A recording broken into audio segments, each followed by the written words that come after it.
My sister stole our father's inheritance. Now she wants me to lie about the DNA. I am a man of 28. My father had been dead for 8 days when my sister told me that the will was a misunderstanding, and that the money should be split. I said the will was clear. She said I did not understand family. I felt the first punch of betrayal in my chest. My father had named me sole executor a year before his stroke. He had also written a clause about the house, the workshop, and the savings. I had spent every weekend with him during his last year. I drove him to appointments. I handled the medication box. My sister called once a month and asked if the house could be sold to pay for a new trip. I said no, because he was still alive and needed it. She became cold. I accepted it because I wanted peace. The funeral was simple. I paid the invoices and collected the death certificate. I opened the envelope he had left with the lawyer. The letter said I would find a small metal box in the workshop and that the box held the reason I did what I did. I did not open it right away. I was tired and numb. My sister arrived with 2 of her friends and asked where the keys were. I told her she could stay the night but not go into the workshop. She looked offended and said I was acting like a guard. I said I was acting like a son. The next morning she sent me a long message. She said keeping the house made no sense, that we should liquidate everything, and that she needed her share now, not next year. I said probate took time. She replied that if I made this difficult, she would make it worse. I tried to believe she was just grieving. I met the lawyer on Monday. He handed me the official will and the inventory list. He also passed me a sealed envelope in my father's handwriting. Inside was a lab report and a short note. The note said he had taken a DNA test 2 years earlier, for reasons I hope you will never have to face. The lab report confirmed parentage for me. It also said that my sister did not match him. My hands shook. I read the lines again to make sure. My father had taken 2 swabs. He had submitted both. He had checked. The report gave no story, only numbers. My throat burned. I drove home and opened the metal box in the workshop. The box held copies of the same report, my birth certificate, my sister's birth certificate, and a postcard from the town where my mother grew up. There was a second note in which my father said he had forgiven my mother for hiding the truth long ago, but he could not let manipulation ruin me after he was gone. He wrote that love had raised both of us, but the law was the law, and the money he earned would go to the child he knew for sure was his. He said I should protect myself and not let guilt become a leash. I sat on the floor and stared at the tools on the wall. I felt loyal and sick at the same time. I did not tell my sister that day. I told myself it was private. I told myself it would only explode the family. I kept the documents locked in my backpack. My mother called and asked how the meeting went. I said it was fine. She said she had trouble sleeping. Her voice shook. I wanted to ask her bluntly, but I could not form the words without tasting metal in my mouth. My sister did not wait. She posted a photo on social media standing in front of the house and wrote that Dad wanted us equal, but some people love power. She did not use my name, but everyone knew. Friends messaged me and asked what happened. I said nothing. I did not want to bring the report into the light. 2 days later a man I did not know came to the house and said he was a valuation consultant. He said my sister had hired him to estimate the property before sale. I told him he had to leave. He shrugged and said he would report my hostile stance. I closed the door and called my sister. She did not pick up. She sent a short line, "You're not the only one who knows lawyers." That night I visited my mother. She poured tea and avoided my eyes. I told her the situation with the will. She said your father had the right to choose. I asked her if she believed he had reasons. She said everyone has reasons. I felt anger move through me like heat. I asked her if she wanted to tell me something. She looked at the wall clock and said no. My sister escalated. She sent a letter from a different attorney claiming undue influence, stating I had isolated our father and controlled his decisions during his last year. It was a lie. She knew I had left my part-time job to help him. She knew the doctor had advised constant supervision.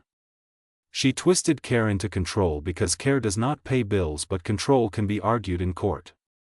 I felt disgusted. I also felt cornered. The lawyer told me that the accusation would not stand without evidence, but it could slow everything. He said I might need to present any documents my father left. I hesitated. He said my hesitation would be used against me. I asked him if he would keep everything confidential unless needed in court. He said yes. I gave him copies of the DNA report and the notes. He read the lines and let out a small breath. He said the report explained the will's logic. He also said this would inflame my sister and fracture the family for good. I said the fracture had already started. My mother called later and asked me not to bring old wounds into the process. I asked her what she meant. She paused too long. Then she said my father had forgiven everything and that digging would only hurt. I asked if she meant the report. The silence was my answer. I said I was tired of being the one who kept the peace. She started to cry and said she had been young and afraid. I closed my eyes and listened. She said she loved both of us, that love was real even if biology was not. I said I understood love, but I would not carry guilt for choices I did not make. She begged me not to show my sister the report.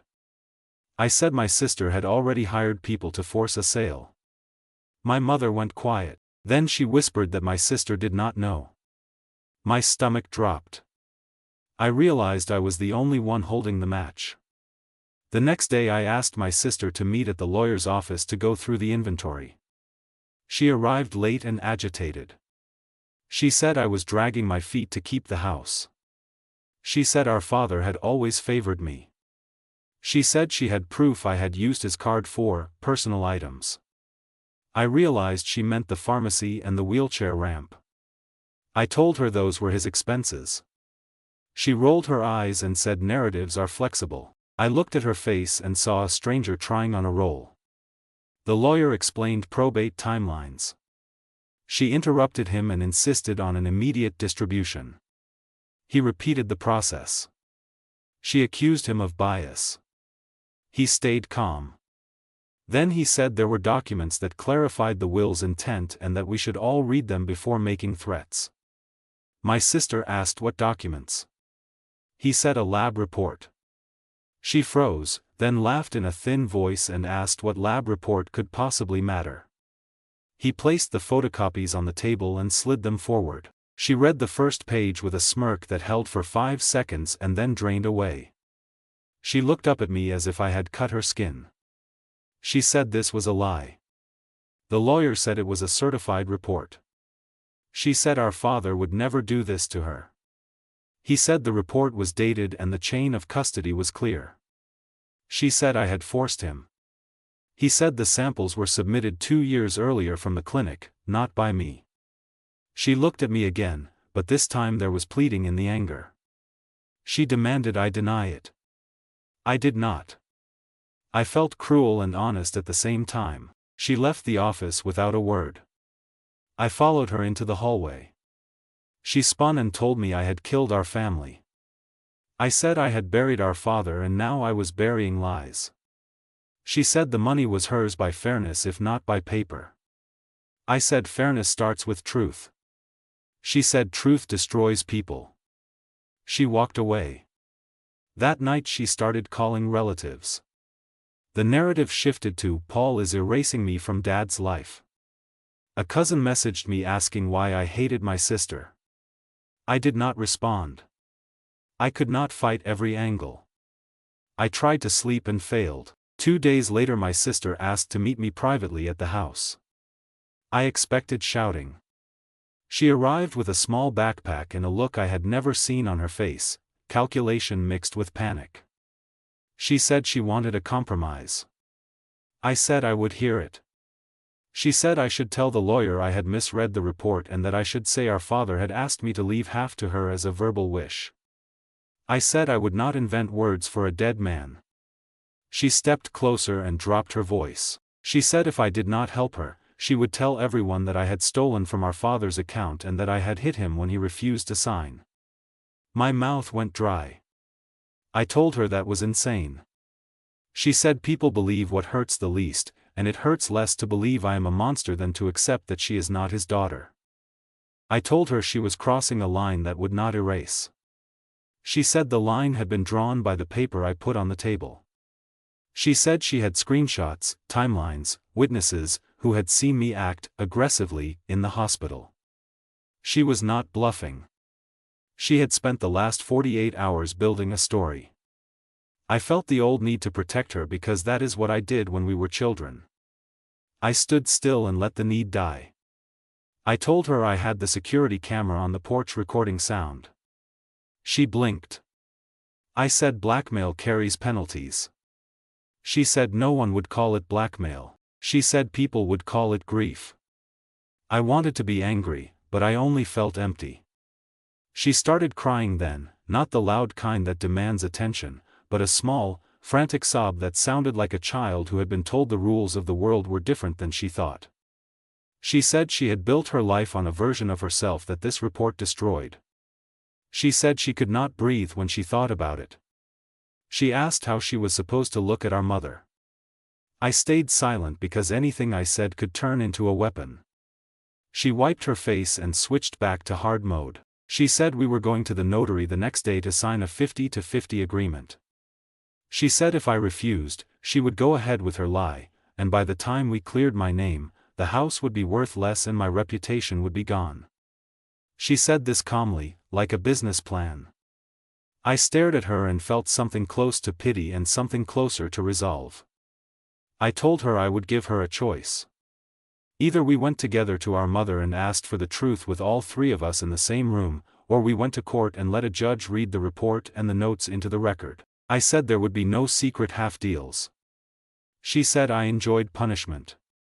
I said I enjoyed daylight. She said fine. She would come tomorrow evening. She left without looking back. I stood in the doorway and watched the street empty itself of noise. I felt the moment of rupture settle like a crack in glass that would not be fixed. When she came the next day, she was not alone. She brought our mother. My mother's face had the tight look of someone who had rehearsed. We sat at the table where my father used to do the taxes.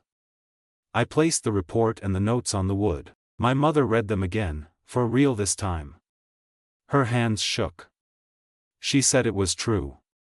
She said she had made a mistake many years ago and that my father had chosen to raise my sister as his own without telling anyone. She said he had been afraid that if he told the truth, my sister would lose more than a name. She said he had also feared my sister's father, a man she refused to name. My sister stared at her like she was learning a new language. My sister asked if I knew who her father was. My mother said she did not want to say it.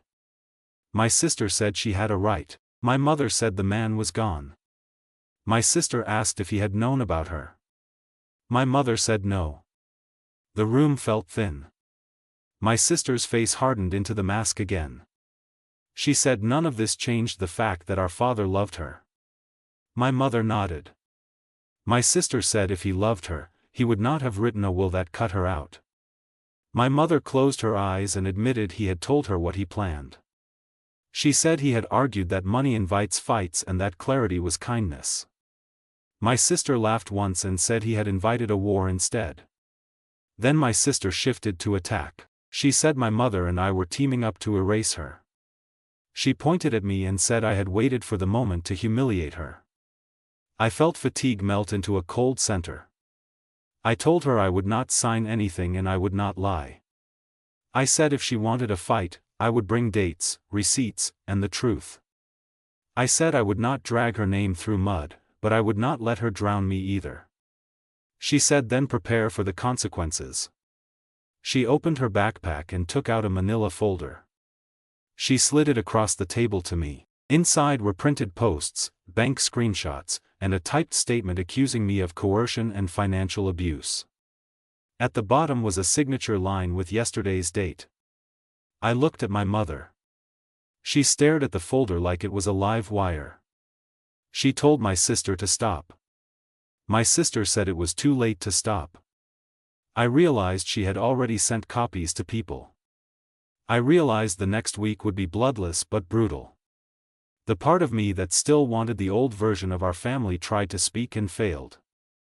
I stood up and said I would see her in court. She stood up too and said she would see me online first. She walked out, brushing my shoulder, and I felt the contact like a verdict. My mother began to cry quietly. I felt nothing left to say that would heal anything. The first war was over. The second one was starting. I locked the house after they left and sat on the floor beside the empty chair my father had loved. I told myself I would stop apologizing for not choosing to drown. The first move came in the morning. A post appeared from an anonymous account claiming to be a family friend. It said I had controlled my father's contacts, that I had blocked visits, and that he had tried to change the will back but was not allowed. Comments piled up. Some people defended me. Many did not. My phone filled with messages asking for my side. I did not respond. I documented everything and sent it to the lawyer. Then a call came from the bank's fraud department. A flag had been raised by a complaint. They were calm and professional. They asked for receipts for the wheelchair ramp and the pharmacy expenses. I provided everything. They said thank you. I hung up and stared at the ceiling. The tactic was clear: create noise, force me to spend time proving honesty, and watch me collapse. I went to the workshop and opened my father's notebooks. He had logged every expense with dates and short notes. He had written "ramp installed before winter" and "Paul paid in cash, reimbursement from me on December 2nd" with a tick mark. I scanned everything. I labeled files. I built a timeline hour by hour for the last year of his life. It felt clinical.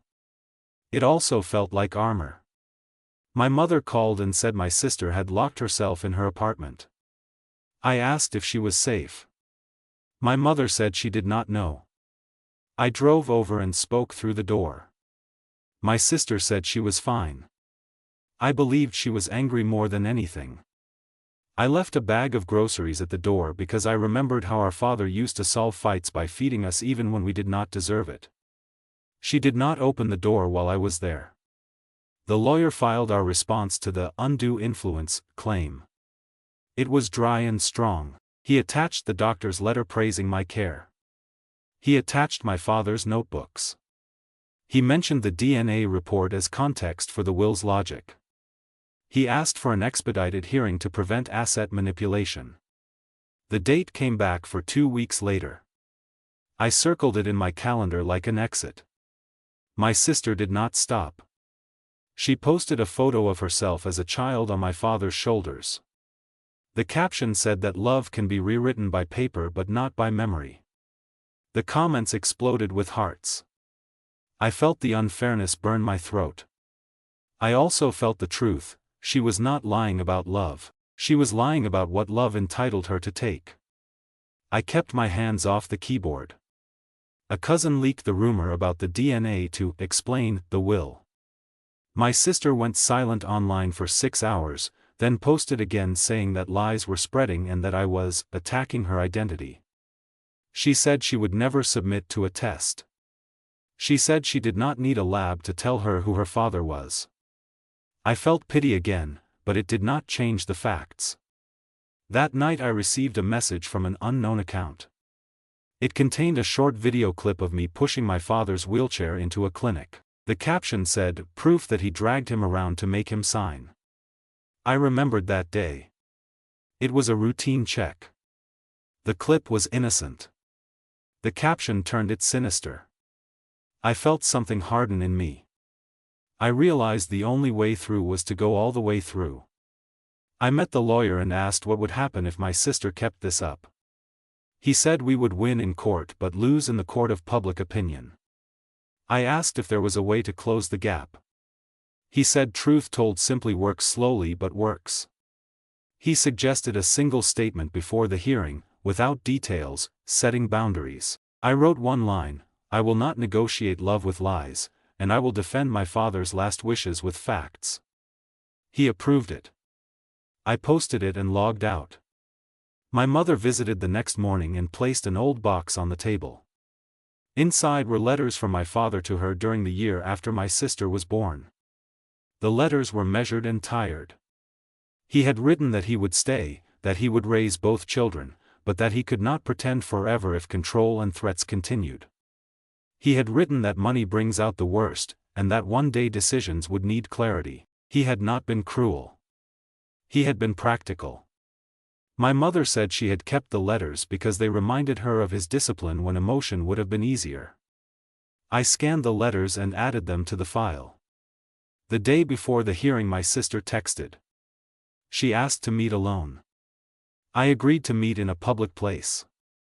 She arrived with a cap pulled low like we were famous. She sat, folded her hands, and told me she would delete everything and stop if I signed a small supplement. She asked for the savings account only, not the house. She said it was a gesture to prove I was not punishing her for biology.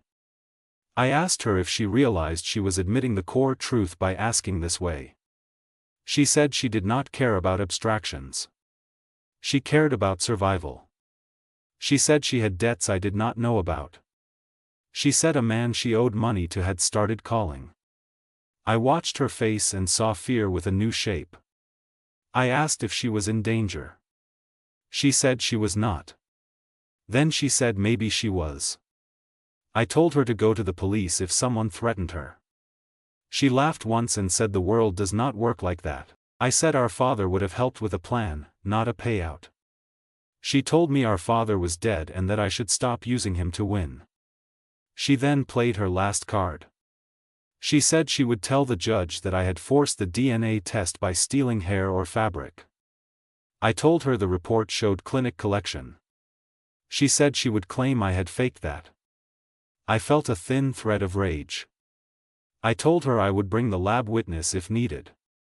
I told her I would bring the nurse who swabbed my father. I told her I would bring the truth even if it crushed both of us. She stared at me for a long time. Then she whispered that I had chosen paper over her. I said I had chosen not to be manipulated anymore. She stood and left without touching her drink. The hearing was short and surgical. The judge read the accusations and asked for evidence. My sister's lawyer spoke about patterns of control and suspicious timing. Our lawyer presented the doctor's letter, the expense logs, and a notarized statement from the lab about the DNA collection. He did not call me to the stand. He did not call my sister either. The judge asked a few questions about dates. Then he said the will stood, the executor was confirmed, and the claims of undue influence were unsupported. He warned both parties against online defamation. He set a schedule for distribution of assets according to the will. The gavel hit. It sounded small and final.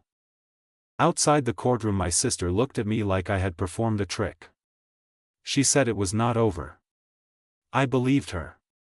She could not accept the shape of the world as it now looked. She walked away fast, shouldering past a journalist I had not noticed. I kept moving and did not answer questions. I did not want my father's name in a headline next to words like secret and scandal. I wanted to finish the paperwork and disappear for a while. The week after, things went quiet. The anonymous posts slowed. A few were deleted. A few remained like stains. I worked through the executor tasks. I paid the small debts. I returned rented equipment. I arranged the sale of the old car. I met with a carpenter who wanted the workshop tools. I kept the bench with the burn mark where my father taught me to sand. I signed forms and slept in short bursts. Then a message came from my sister at 3 a.m. It was one line: he keeps calling. I called her back. She did not pick up. I drove to her building and waited in the car. At 6 she came down with 2 bags and got into a cab. I followed. The cab led to a cheap hotel near the Ring. She went inside. I waited across the street. An hour later a man in a leather jacket went in and came out 5 minutes later talking loudly on the phone. I took a photo of his license plate and felt ridiculous and protective at once. I messaged my sister and asked if she was safe. She said yes. I told her I was outside. She did not answer. I went to the desk and asked to leave a note. I wrote that if she felt threatened, I would go with her to the police to file a report and to the bank to set up a plan. I said I would not give her cash. I said I would not reward threats. I left the note. I drove home with my hands shaking because I had crossed from anger to worry without permission. 2 days later she showed up at the house. She looked exhausted. She said the man was a lender she had met through a friend. She had borrowed for a trip and then for rent when she lost a client. She said she had stopped opening letters. She said the lender had started calling after the funeral. She said he did not care about the hearing or the will. He only wanted money. She asked again for a portion now. I asked for the contract. She did not have it. I asked for his name. She gave me a first name that sounded fake. I told her again we could go to the police. She said I did not understand how shame works. I said I understood how predators work. I made a decision. I told her I would pay for a lawyer to deal with the lender directly if she agreed to delete every post, sign a written apology to our father's estate for the false accusations, and submit to a financial counselor for 6 months. I said I would not share the apology publicly. I said I only needed it as proof of responsibility. She stared like I had spoken another language. Then she asked if I wanted her on a leash. I said I wanted her to stop burning down the house to stay warm. She did not accept. She left with a new insult about my need for control. The next day the lender called me. I do not know how he got my number. He said I was the rich brother. He said it would be a shame if my sister's problems showed up at my door. His tone was casual. I recorded the call and ended it. I sent the audio to the lawyer, who sent a formal notice to the number and filed a complaint. I also sent the audio to my sister. She did not reply. A week later, she messaged me a single word, help. I met her at a cafe near the station. She was shaking. She said the man had come to her building and banged on her door. A neighbor had threatened to call the police, and the man had left with a warning about next time. I told her we were going to the station now. She said she was scared. I said I knew. We went. The report was plain. The officer listened, took notes, and asked for the audio. I provided it. He asked for the man's name and any messages. My sister handed over her phone. The officer looked at the thread and nodded. He said they would make contact. He also said to block and never engage again. My sister cried silently while he typed. When we left the station, she looked smaller. She said she was tired of fighting. I said I was too. We stood on the pavement and found the truth that had been buried under greed and fear. She said she had always felt like Dad chose me. I said Dad chose responsibility because I showed up. She said that sounded like a line from a book. I said it was how life worked. She asked if I would ever forgive her. I said forgiveness was different from trust. I said I could forgive what she had done because I did not want to carry it forever, but trust would take time and proof. She nodded like she understood. The estate closed 2 months later. The house was mine on paper. In my head it was still my father's. I kept the workshop bench and the photo of us fixing a broken hinge. I sold the rest because objects were starting to feel like anchors. I put a small portion of the money aside for my mother so she would never have to ask anyone for anything, and I let the lawyer structure it so that no one could accuse me of buying silence. I took a breath that did not hurt. My sister started her counseling program. She sent a screenshot of the first session summary with a line that said she hated it and needed it. She took a part-time admin job and paid the first month of a structured plan the lawyer negotiated with the lender's company after the police call made them cautious. She deleted the posts. She did not apologize publicly. She did send me a message that read like an apology without using the word. It was enough for a start. I saved it with the other documents, not as a weapon but as a marker. I visited my mother on Sundays. We spoke about simple things at first. One evening she brought up the man from the past. She said his name and then flinched like the name itself could hurt us. She said he had been a mistake and an escape she never understood. She said my father had been the one who turned chaos into a plan. She said she wished she had told the truth earlier. I told her the truth had a cost no matter when it arrived. She nodded and poured tea. We sat in the kind of silence that feels like work, not defeat. People asked me later if I regretted not making a deal to end the chaos faster. I said deals built on lies never end chaos. They only bury it in a different room. They rarely liked that answer. It sounded harsh. It was only honest. One evening I stood in the workshop and ran my fingers over the burn mark. I thought about my father's note, "Do not let guilt become a leash." I had lived my whole life trying to make everyone comfortable. I had thought that was kindness. Sometimes it was just fear. I had spent months being called a villain for telling the truth. In the end the truth stood, and I was still here. My sister was still here too, cracked and human and learning to count money before counting likes. My mother was still here, carrying a weight she should have put down years ago. The three of us were not a neat ending.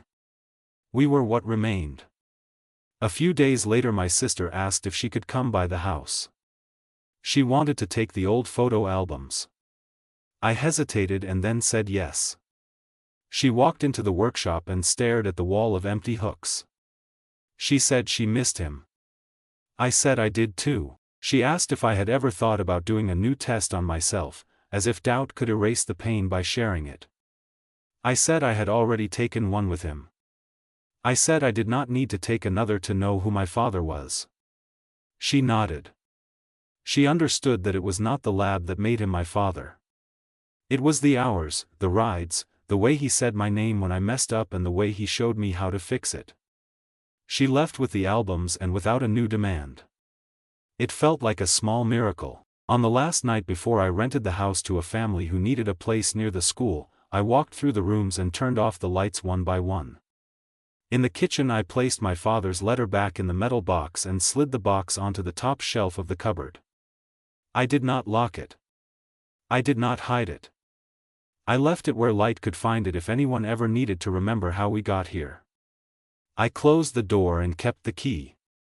I did not feel triumphant. I did not feel broken. I felt clean. The war had not given me joy. It had given me edges. I would carry them carefully. People think the end of a fight is a celebration. Sometimes it is just the ability to sleep through the night without waking to check if your name is burning somewhere. I slept. In the morning I made coffee and wrote one line in a notebook I keep now that the ones my father filled are finished. I wrote, I defended what was true, and the cost was the price, not the punishment. Then I closed the notebook and walked into a day that did not ask me to perform for anyone. It is not a happy ending. It is a solid one. My sister still owes money. My mother still carries regret. I still have a bench with a burn mark and a letter in a box and a name people online can use if they want to rehearse the story again. But the house stands. The will stands. My spine stands. That is enough. If you want a lesson, you will not get it from me. I am not here to teach anyone. I am here to say that when the lie finally broke, it made a sound that split everything. After the echo faded, we were still there, and we chose whether to rebuild or keep screaming at the crack. I chose to rebuild. My sister is learning. My mother breathes easier on Sundays. And that is my ending. a door that closes, a box that stays on a shelf, and a man who no longer apologizes for refusing to drown. Pour des histoires encore plus captivantes, essayez Audible gratuitement pendant 1 mois. Lien en description.